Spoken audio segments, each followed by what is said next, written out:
Dans la 3e circonscription, Marisol Touraine, la candidate du Parti socialiste, n'aura aucun candidat En Marche en face d'elle. Ce scénario semble se confirmer d'après l'agence France Presse qui cite plusieurs sources du mouvement macroniste. Olivier Pouvreau, bonsoir. Bonsoir. Vous êtes journaliste politique à la Nouvelle République, donc sur la photo de famille des candidats macronistes, aucun candidat investi sur cette 3e circonscription. Pourquoi cette absence ? Alors, ce n'est pas une surprise, on s'y attendait depuis plusieurs jours. Les 4 candidats En Marche investis sur les autres circonscriptions sont déjà partis, ce qui prouvait bien qu'ils avaient déjà fait une croix sur le Lochois. Mais écoutez, visiblement, il y a une place laissée libre pour ne pas heurter l'ancienne ministre Marisol Touraine. On peut imaginer qu'il y a eu des accords au plus haut niveau. Elle dit que non et qu'il ne fallait pas lui mettre un En Marche face à elle.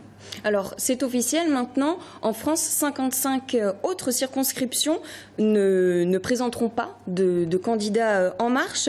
Marisol Touraine est-elle protégée au même titre que plusieurs autres ministres ? Ben voilà, visiblement, on peut considérer qu'elle est protégée, mais vous savez, le problème n'est pas là. C'est que les électeurs, les élus En Marche qui ont soutenu Macron se disent aujourd'hui orphelins et visiblement...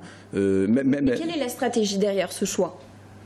La stratégie, c'est de ménager la chèvre et le chou, d'essayer d'avoir des gens de droite, des gens de gauche, un peu comme au gouvernement. Donc on essaie de ne pas heurter les uns les autres. Il ne faut pas oublier que Marisol Touraine a quand même été fidèle à François Hollande. On peut imaginer qu'au plus haut niveau, on n'a pas puni ces anciens ministres. Est-ce que ça facilite les choses pour Marisol Touraine ou est-ce que c'est un handicap ? Pour moi, c'est un handicap parce que là, elle a entretenu le flou, elle a noyé le poisson depuis plusieurs jours.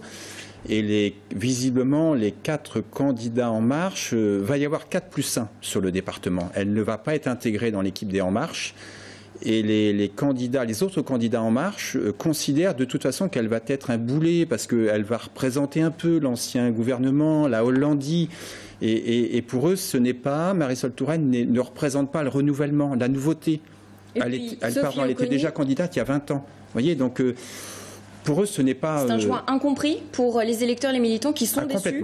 Complètement, et vous l'avez vu l'autre jour avec le maire de Chambray-les-Tours, qui est un pro-Macron et qui pourtant est un fidèle de Marisol Touraine et qui dit non, c'est pas possible, ça ne peut pas fonctionner comme ça. Les électeurs En Marche vont être très mécontents de ne pas avoir un représentant En Marche sur leur circonscription. Alors un autre obstacle également pour Marisol Touraine, c'est Sophie Oconi, candidate LREDI, qui se revendique également pro-macroniste. Eh bien voilà, donc le président Macron tend la main aux élus, aux candidats LR, UDI. Elle, présidente de l'UDI départementale, dit mais pas de problème, moi on me tend la main, le président me tend la main, je la prends. Donc moi aussi je revendique de pouvoir attirer à moi les électeurs macronistes. Moi aussi, quelque part, je suis Macron compatible. Il est encore temps pour Marisol Touraine de se positionner chez Macron ? Est-ce qu'il est trop tard ? Je pense que ça n'a aucun intérêt pour elle. De toute façon, elle va rester PS, elle se dit de la majorité présidentielle, mais ça ne veut pas dire grand-chose. Et je vous dis, je ne vois pas trop l'intérêt pour elle d'aller maintenant chez Macron. Il est trop tard. Du coup, est-ce que c'est par là une façon de s'enterrer quelque part, même sur son territoire ? Moi, je vous dis... un mauvais calcul stratégique ? Je pense qu'elle aurait dû, si elle avait voulu aller sur les terres macronistes, elle aurait dû le faire bien plus tôt. Je pense même avant le premier tour de la présidentielle, ça aurait été beaucoup plus clair. Là, on a l'impression d'un calcul politique. Et à l'heure du renouveau et du renouvellement de la vie politique, franchement, ça fait politique des années 80-90.